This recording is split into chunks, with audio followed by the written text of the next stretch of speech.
الدين النصيحة قلنا لمن قال لله ولكتابه ولرسوله ولأئمة المسلمين وعامتهم. Louange à Allah, Seigneur de l'univers, que le salut et les bénédictions d'Allah soient sur le plus noble des prophètes et messagers, notre prophète Mohammed, ainsi que sur sa famille et ses compagnons, et ceux qui l'ont suivi dans la bienfaisance jusqu'au jour dernier. Le prophète sallallahu alayhi wa sallam a dit: toute nation a ses festivités et voici les vôtres.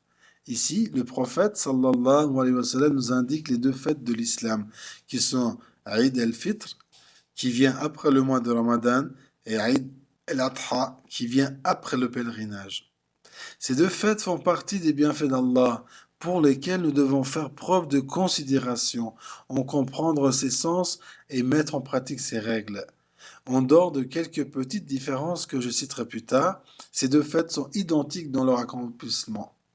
Je vais donc vous citer 9 règles essentielles de l'Aïd et sa bienséance.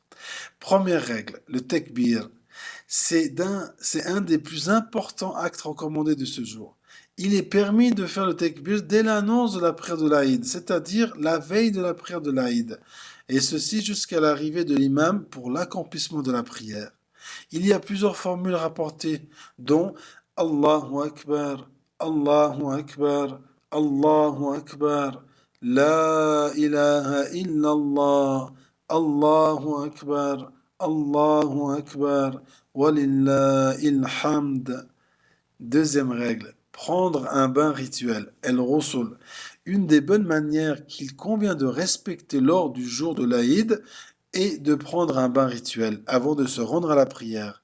On rapporte que Saïd ibn Jubayr radiallahu anhu a dit: 3 choses sont recommandées le jour de l'Aïd: la marche vers le lieu de prière, prendre un bain rituel et manger quelques dattes avant de sortir.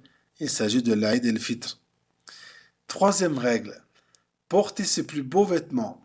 Jabir qu'Allah l'agrée a dit: le prophète sallallahu alayhi wa sallam avait une cape qu'il portait le jour de l'Aïd et le vendredi.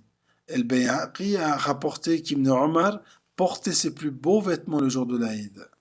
Parfois, le terme porter ses plus beaux vêtements peut porter à confusion, car on voit parfois des jeunes filles ou des jeunes hommes venir avec des beaux vêtements, certes, mais qui ne respectent pas les règles islamiques, car soit trop courts, soit trop serrés, soit carrément indécents. S'embellir pour cette occasion ne doit pas amener à la désobéissance à Allah. Quatrième règle, l'interdiction de jeûne. Il est interdit de jeûner le jour de l'Aïd, selon le hadith rapporté par Abu Sa'id al-Khudri, qu'Allah l'agrée, dans lequel le prophète sallallahu alayhi wa sallam a interdit de jeûner le jour de la rupture du jeûne et le jour de l'Adha, fête du sacrifice, rapporté par Muslim. Il y a des personnes portées par une grande motivation dans l'obéissance à Allah, commencent les 6 jours de jeûne du mois de Shawwal, le jour de l'Aïd. Par exemple, tu l'invites chez toi, il te répond: je jeûne. Cette interdiction de jeûner le jour de l'Aïd est là pour que l'on puisse justement fêter l'Aïd tous ensemble. Cinquième règle, assister à la prière de l'Aïd. Même si la prière de l'Aïd n'est pas obligatoire selon certains savants, fard kifaya, c'est-à-dire que si une partie suffisante de la communauté s'en acquitte, l'autre partie de la communauté en est déchargée.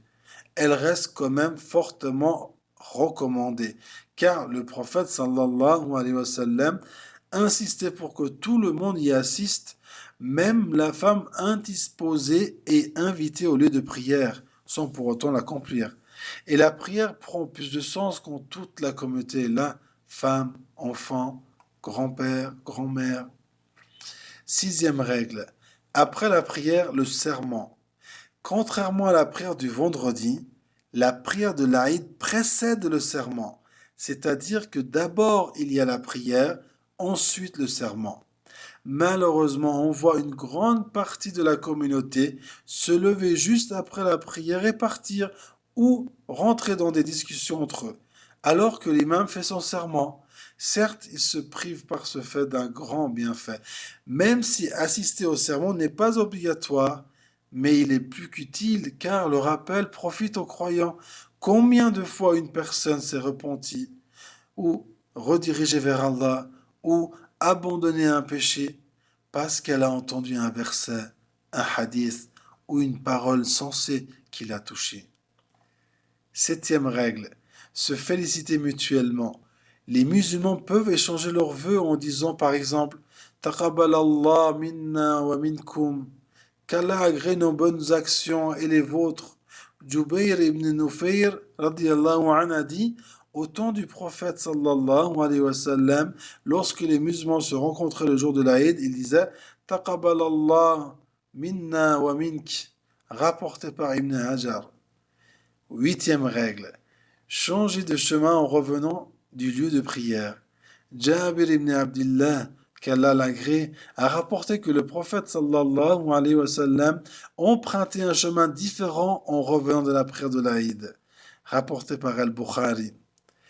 Neuvième règle, faire de cette journée un moment inoubliable, festif et joyeux, que ce jour ne soit pas un jour ordinaire ou banal.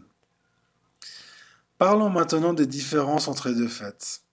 On peut relever deux différences essentielles. La première, pour l'Aïd el-Fitr, il y a la Zakat el-Fitr qu'il faut donner aux personnes nécessiteuses au plus tôt 2 à 3 jours avant l'Aïd et au plus tard avant la prière de l'Aïd. Tandis que pour l'Aïd el-Adha, il y a le sacrifice d'une bête que l'on peut faire dès la fin de la prière de l'Aïd jusqu'à son 4e jour.